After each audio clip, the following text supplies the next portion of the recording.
Happy Friday and welcome to Career Launch Live. I am your host, Catherine McCord, and I am super excited today because we're going to be talking about inclusion, which is, as you know, one of my favorite topics. And I have a friend of mine here, somebody I respect very, very much. I cannot wait to bring her on, so I'm just going to go ahead and do it. The wonderful, the one and only Miss Kisha. Hello. Welcome to the show. Thank you How for are having you? me again, Catherine. Absolutely. So excited to talk to you today. Absolutely. Although I have to say, I don't like that you have completely outclassed me in your look today. Like just from background to outfit to headphones. Like you just knocked it out of the park today. You're so funny. Yeah, I'm visiting my sister in DC, so this background is just on loan. But yeah, I'm even more jealous because you're a DC. I love DC. Just want to say. Yeah. So I know like you've had some shifting going on since the last time we talked, but I wanted to highlight something that I thought is really cool about you. So, you never quit doing the work, even when like something changes professionally or something like that. Inclusion is still, it's like it's part of your DNA. So it really is. so tell us a little bit about why and what it is that just no matter what you have going on, just keeps inclusion as your main mission. Yeah, I mean, ever since I was a kid, because I'm first generation American, like my family is a very colorful Caribbean Jamaican family. So I've always thought about cultural differences. I grew up in the South in Florida as a Black person, and I had a lot of different experience. So with that and like race and like white supremacy, things subtle, not so subtle, how I saw people treated. And I always thought about not just that difference, but also the differences between my Jamaican family's culture and the like Southern American culture and the differences of values. So I've always been thinking about what it means to be included and the idea that can I be safe to be myself, or do I have to be like everyone around me? Like, do I have to adopt the values and the, what's cool in the South and like versus, or what's cool with my friends versus can I just be myself? Like, so even if it's a little different and a little like quirky from what people would expect from a Black girl in the South, like, so that's always been something in my head. So it's definitely been a part of my DNA. And one of my like core values is just having a culture or creating an environment where everybody can show up and just be themselves. And for me, it's kind of beyond inclusion because like everybody's invited to the party, that's included. Yeah. That's inclusion, right? But if everybody's dancing on the dance floor and doing their own weird, dance, whether it's like the weird husband step or like they're just going crazy, that to me, that's belonging because everybody can just show up and be themselves and express themselves. So. Oh, sorry. I can't hear you, Catherine. I don't know what happened for a second. Nope. I don't know. There we go. We must have had a cutout. I don't know. Technology happens. So, so yeah, I love that you brought up the belonging aspect because it's such a big piece of inclusion to me. And I do want to stress. So I'm not saying that everybody needs to like you all the time as a human. That's just not realistic. Not everybody likes me. Oh well. Yeah. But what it means is that that there is space, and that there is I don't like to use the word allowed, but that you're encouraged to just be yourself, at any given time. So, and that you're safe to do so, especially at work.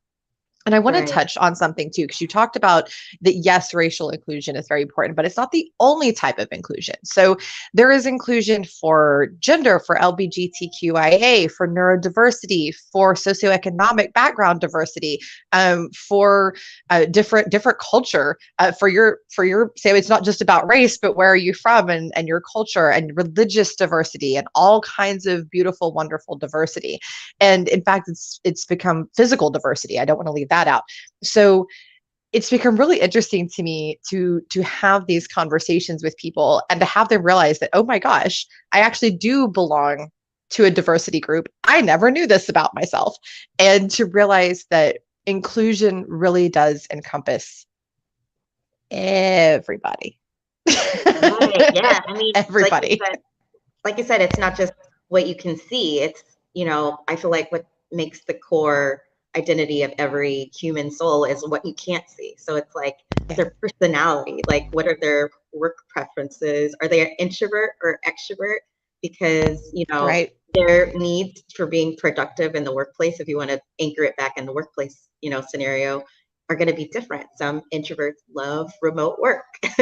Some, like me, you know, extroverts, they need to see people and smile at them, and like they get energy off of that, you know, and they love that dynamic. But, you know, depending on your job function and your personality and your strengths and your preferences, that all looks different. But I think when leaders and executives understand that not everybody works like them and, you know, works the best like them, that's when, like, that self-awareness is when they can start being more empathetic and like creating, you know, accommodations to help their team perform at their best and their optimal level. Sorry about the noise in the background. Like I said, this background's on low. That's okay. You might be able to hit a mute button if you need to. Okay, so there is, and hi guy in the background that's doing the cleaning. We embrace your diversity too. So that's okay. Don't worry about it. We've had animals pop in, kids pop in, no worries. So I like to hit on two. So before we move forward, so because I've seen this and it's something that really gets under my skin, is that people use well, if you want inclusion and you think people should get to be who I am, then I should just get to say and do whatever I want. No. The inclusion movement, or movement for inclusion, however you want to say it, is not an excuse for you to be an a-hole. Yeah, that's not it. If you want to spew your racist grossness or your misogyny or your anti-LGBTQIA nonsense, that's the opposite of inclusion. Right. And if you feel that way, I think that you've completely missed the point. So I just want to hit on that it's not my way or the highway. I've seen that too. I've seen, well, yeah, I'll include you as long as you're just like me. Well, that's not inclusion, you bonehead. That's not inclusion. That's not what we're talking about. Right. So we want you to be you, but then you need to be okay with other people being them too. You know, like it's okay. I'm sorry to cut you off, Catherine. I was going to say, I think the operative word is respect. Like everybody on a human level, like that's a big thing in Jamaica too. It's like respect, but like seriously, respect is the operative word. It is. Like understanding that you have different viewpoints, like you can have two different logical, sane, competent people look at the same problem and see different perspectives and have different ideas, different solutions, but it's respecting people's point of view. And even if you're giving your point of view, do it respectfully, right? So not assuming that you're right, not assuming that they can't see it your way, so there's something wrong with them or they need to change. Clearly you're wrong. Clearly you're defective because you don't see everything exactly the same as me. Or very obviously. Yeah. Or like, you don't work this way and I want you to be here, but instead of me so let's hit on that. Let's hit on where you are. Yeah. On the how you work. Yeah. Hit on the how you work. So that's a big one that I see a lot. I did not mean to take that down that quick. That's something I see a lot. Is that so I work, in people operations consulting. And so I see a lot you need to work this way in order to work here. And that's not really true. You don't need to work the same way. I can tell you, I've managed teams on a national level. I have managed teams all remote. I've done, and you don't need to all work the same way in order to have consistency. That's a big myth that everybody needs to work the same. So for instance, and I talk about my husband a lot on the show, but he and I have worked on the same teams doing the same job, right? But we work wildly differently. We have very different styles, but we're both highly organized. We both get the job done. I've also worked with a very good friend of mine who is, as she likes to put it, very far to the right on the ADHD spectrum. And she works differently than I do, but we both still accomplish the same types of things. So I'm very calendared. She's not. She has a lot more kind of right-brained ways that she functions, and I function very much with the left side of my brain. But we can both still get the job done, and we both kill it professionally. So you don't need to work the same to do that. So how do you think that we successfully set people up to work differently, but to still get the same type of work done?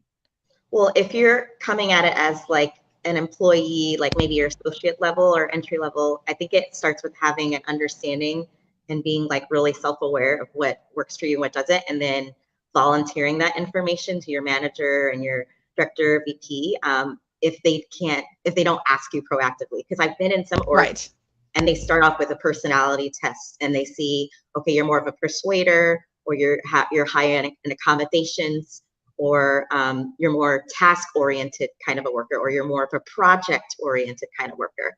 And those are great organizations that obviously want to find and like excavate what are the strengths and the preferences of my team, because that's how we're going to build it, and that's the kind of projects we're going to give them, because we know they're going to successfully do them. But some organizations don't give a crap. So in those scenarios, when you're giving, they don't at all. It's so sad. And so I've seen it where it's like a manager is kind of giving somebody, a team member, a project that they just not are suited for, and they're saying in so many ways that they're more task oriented, but they're getting like these big projects with nebulous outcomes, and they're confused and they're struggling. Right. And my thought is like, why not give them tasks that they're suited for, and use their strengths instead of wanting them to be more of a director. If they're more of an executor, then that's okay. And then you can't have a bunch of directors on a team. Nothing will get done. We'll have a lot of cool ideas, and nothing will get done. And that's so true. That's so true. And I've done that. So I've had teams of 20 some odd recruiters under me, and different ones had different strengths. They were put on different tasks to cater to their strengths. And that's when we hit maximum efficiency and just killed productivity, is when everybody was allowed to just do what was, or encouraged to do what was natural to them and what was better for them. And it doesn't mean that they never had to do the other things, but it just means that that was not the bulk of their responsibility. It's like, okay, I know that you're not the strongest here, but this person is. So we're going to let them do that stuff. And then you're going to do this stuff that they're not the strongest at. And we're all going to complement each other. And it works beautifully. And you get very strong results that way. You don't need everybody to do everything. That's not even a reasonable expectation. Right. I think that's a good word, is expectation. It's because you can't expect them to kind of go so far beyond their natural abilities and tendencies. Like you can say, I want to give you a stretch assignment, and maybe you can kind of test your comfort zone and test your limits. But if it's an assignment that's just not suited for them, like you're kind of setting them up for failure a little bit. And it's not really fair to them, and it's kind of a waste of your time too. It's just not productive. It's just not it's not good leadership, frankly. And I want to hit too. So you talked about the personality test, and the right ones, and I want to stress that the right ones can be a good tool, and never use them in the application process. No. Use them after somebody was hired. I have a whole other spiel about that. Use them after they're hired, like Kisha said, to help you know how to best manage them, but also have a freaking conversation with people. Talk to them. How do you like to be managed? What's effective for you? What tools do you need? And that's a big one. I talk about making accommodations standard all the time. And really what I'm talking about there is give people the options to use the tools that actually work for them. Yeah. It's very simple. For instance, even just things like the type of mouse pad can make a difference in their physical comfort. Some people need those screen, I don't know what they're called, but that they kind of mute the light and make it not hit your eyes so hard. I know people that need those noise canceling headphones that like what we're wearing right now are very helpful for a lot of people, not just the regular headsets where you're talking and you can hear everything around you. Different people need different things. They may need, their own calendar system, or they may need their own app that helps them read, to process information better, or to check their spelling because their particular neurodiversity makes it so that spelling's not their jam. There's apps for that. It's not a big deal. But setting them up for success And it's so easy. And people are like, oh, but this is going to be inconvenient for me. Not really. I've done it with like a team of 30 some odd people, a mix of recruiters and coordinators and all of that. It's not that hard, right? Yeah, It's not it's that better. hard. I mean, what's really inconvenient is when you're disappointed because your team's not performing like you want them to, and you're having all these conversations and back and forth and miscommunication about why is this not getting done, and you're frustrated. That's inconvenient. What's better, in my opinion, is to have a proactive conversation in your one-on-ones and your check-ins, Yes. and creating an environment where people feel comfortable to talk to you, transparently about these things without being like judged or, criticized for not being, exactly like you are working like the way and don't criticize people for being different, by the way. That's super shitty. Like, I just want to throw that out there. Don't criticize people for being different. Don't do that. Put them in the job that's going to make them successful. I've done that. I've gone in and reassigned teams and moved people and gone, this isn't your strength, but this is. And then they're so much happier. Sometimes that job just isn't the right fit or what have you. So we have a question. Is there a certain amount of time to reconsider or sort of retest people? I change and my preferences and references change. So wouldn't it be a bad thing to categorize people as a good at this or that?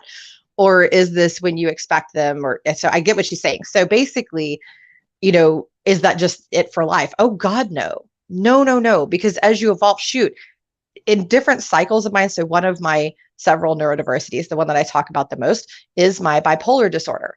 And when I'm in a manic cycle, then that's a completely different skill set and person and tasks and all that than when I'm in a depressive cycle, or when I'm just what I call, flat, when I'm just not in a cycle at all. So I have 3 different settings. So I have to constantly rotate and churn what I'm doing. So just kind of go with the flow, kind of do the touch points and have the conversations and see where people are at. What are your thoughts on that one?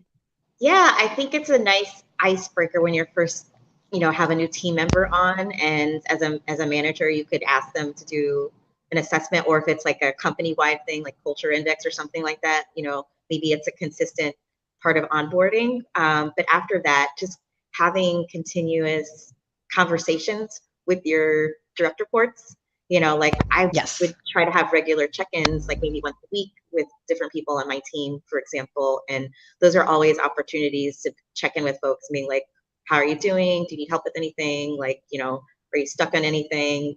Those are great opportunities to kind of check in with folks and see if their preferences are changing, because maybe something's happening in their life, like maybe their kid is sick, and maybe there's external as well as internal factors going on. So.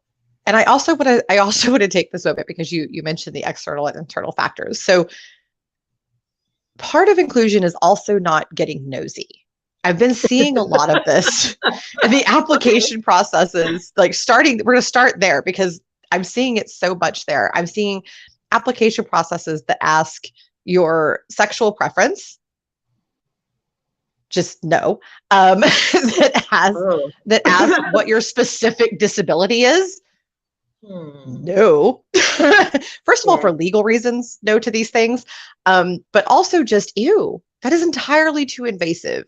That's too much. And I even saw one that got really weird about race, that I was going, they just kept asking over and over again, basically like, are you sure that this is your race? And it was like, oh, okay, this is weird. I don't know how somebody would be confused about this, but okay. This is tricky, especially for certain cultures too, like Latin cultures, and like how they identify, and like that's weird. Yeah, exactly. Yeah, it's weird. It's getting weird, and nobody wants that stuff. So please cut that right on out. If you're doing that, if you're a company that's doing that, stop immediately. Cease, desist, halt.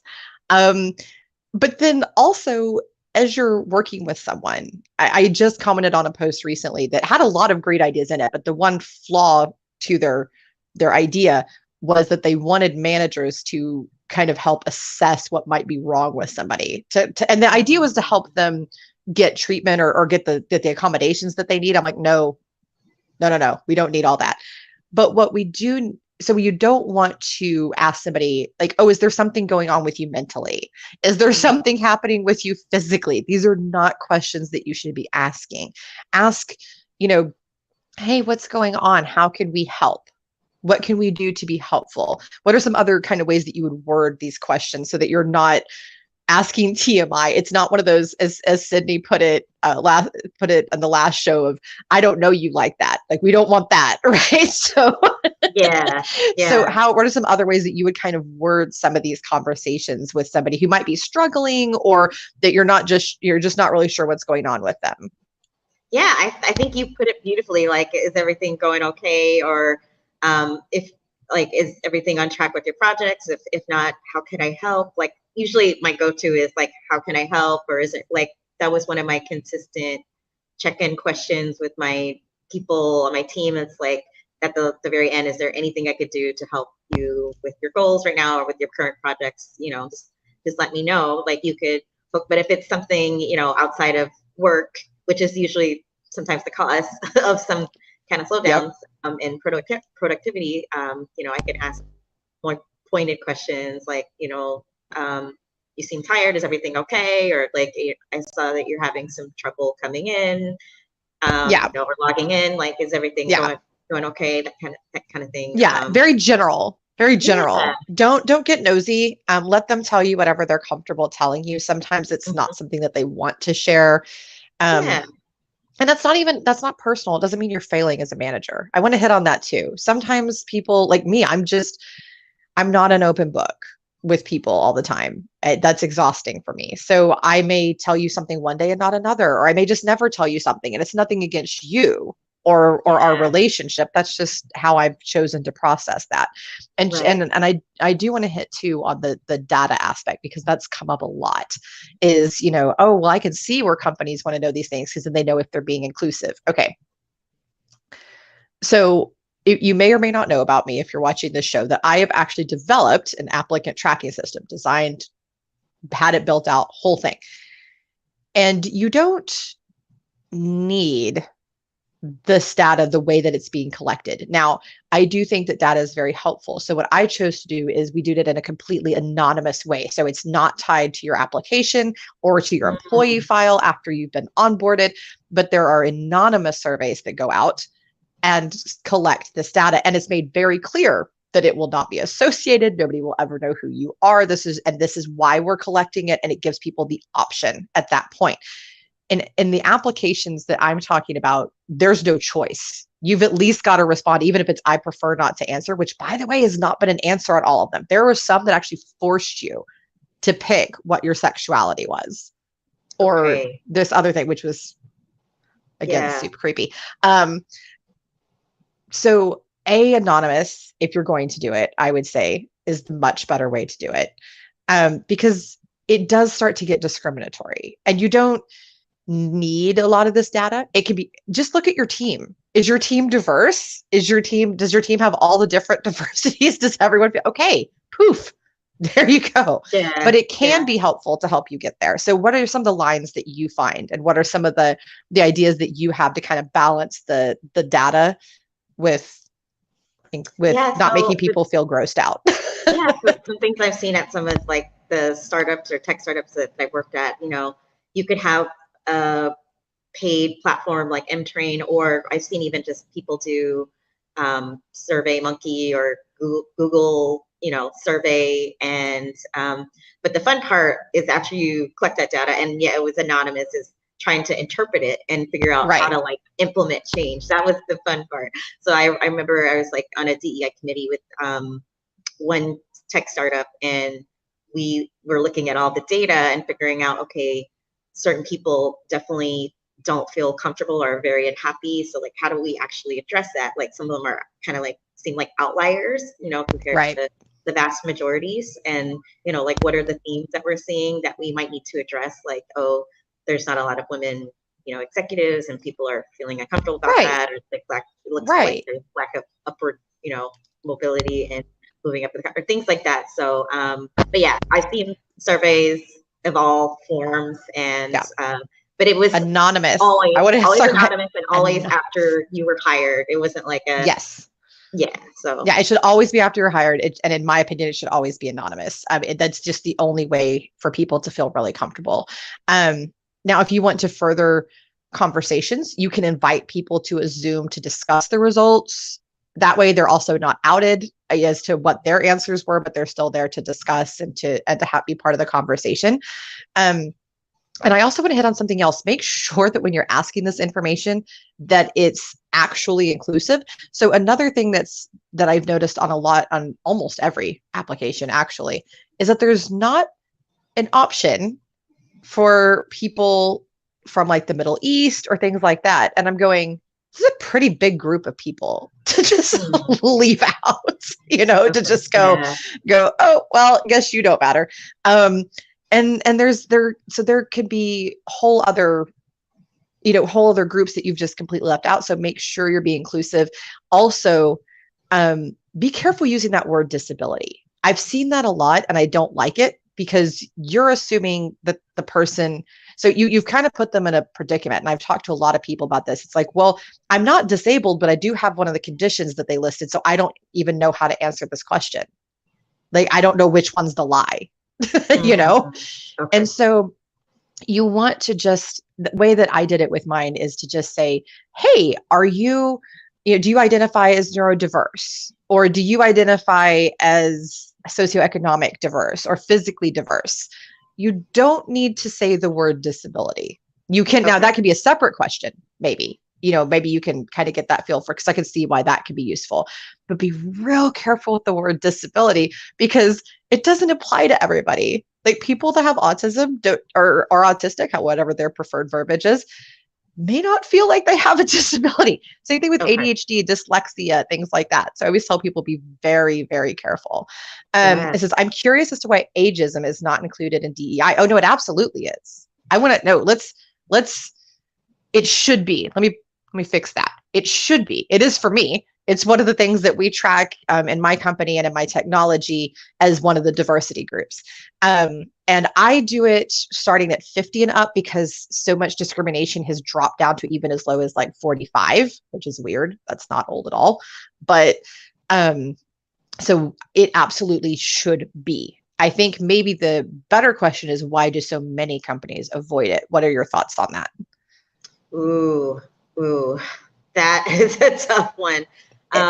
When you say avoid it, you mean like addressing it in like DEI training, or just like how to help? I think both. I think, it's not really, although that is a new thing. They're asking your age group in some of these applications, which good Lord. Yes. Good God. Please really bad. Like it's getting really bad. I'm going to start screenshotting you some of this because it's hysterical. It's bad, but then hysterical at the same time.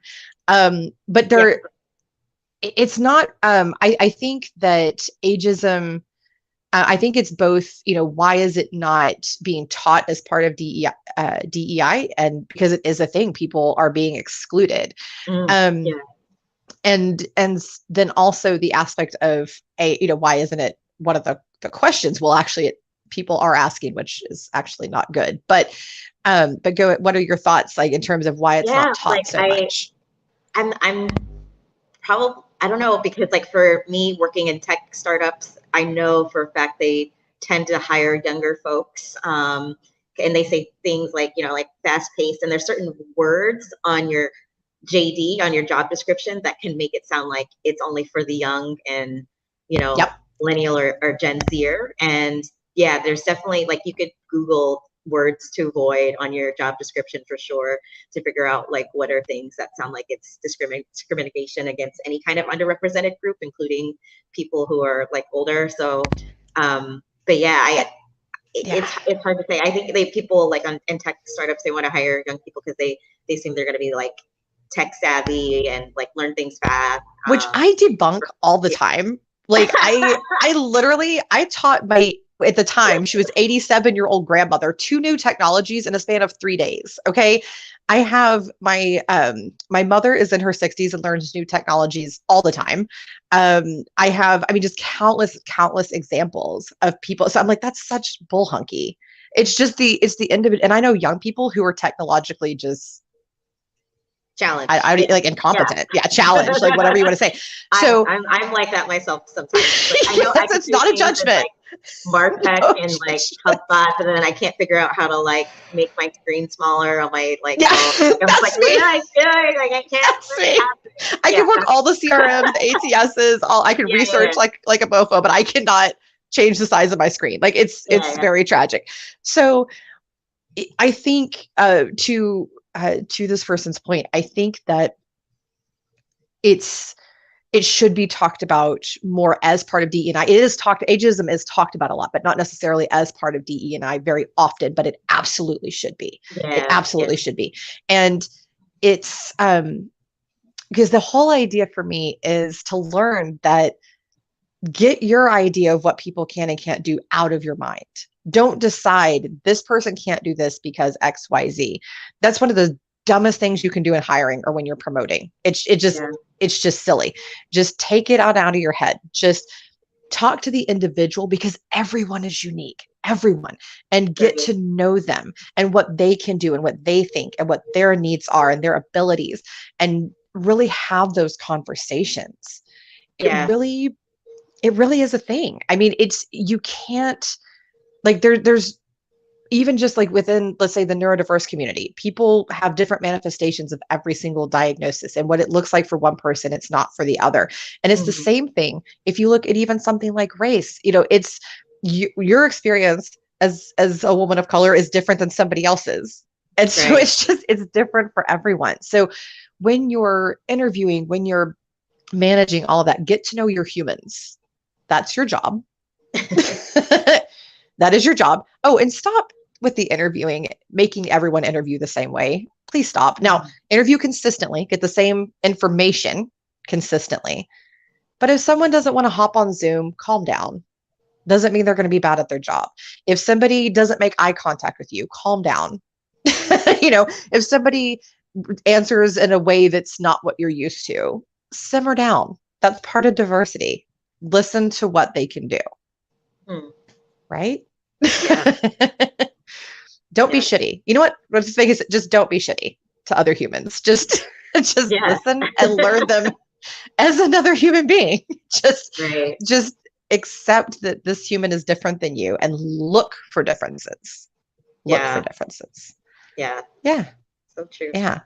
I don't know. That's what I have to say. So what are your final thoughts as we wrap up the show? And we've Yeah. talked about inclusion. Oh, actually, I do have one more question for you. Remote Hmm. work. How does Okay. inclusion factor into remote work? So, like I said before, not even just thinking about diversity and like what you can see, but like what you can't see. So some people have different work preferences or different personalities. There's introverts and extroverts, and some introverts they work better from home, or some people who are really creative, or maybe have like ADD or something like that. If they're a writer, for example, they might work better at home versus in an open Right. office that looks like a cool workspace, but they're totally distracted. They can't get into float state.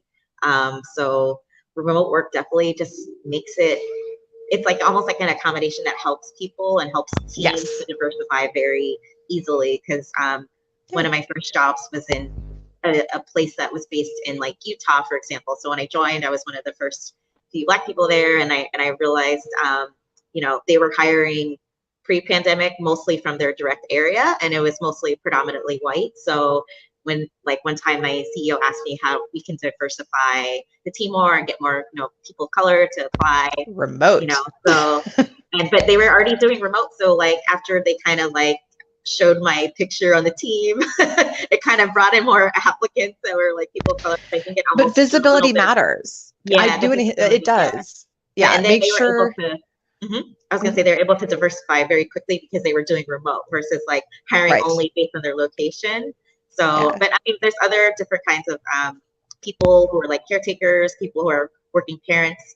It gives them all the opportunity to work efficiently from home, Yeah. as It opposed to works. dealing with the different challenges of having different like life situations. So, And if you actually want to simplify your accommodation process, remote works because people already have everything they need at home typically. So just yeah, throwing that out there. So it was a great final thought. Tell everybody how they can reach you, how they can connect with you. yeah. Anything else you want to tell them? Yeah, I mean, just connect with me on LinkedIn. This is where I live for like social media and stuff like that. So yeah, feel free to connect with me. I'm so happy to connect. And yeah, my final thought is just don't assume that everybody's like you and don't expect everybody to perform exactly the same. You know, understand who you are first when it comes to your own identity, and then why you view things certain ways based on the experiences that you've had, and then learn to value and respect other people's experiences, because everybody is just kind of going by what they know and the data that they've collected throughout their whole entire lifetime. So just don't assume everybody's like you, and respect who they are. And understand that difference is not a deficit, and learn to appreciate that difference is what's going to make you successful. And with that, connect me on LinkedIn. Be back with us next week. We're going to have Christopher Lynn to talk about the direction and evolution of leadership. Super stoked about that conversation. So I'll see you next week, same time, same place. Be great, everybody.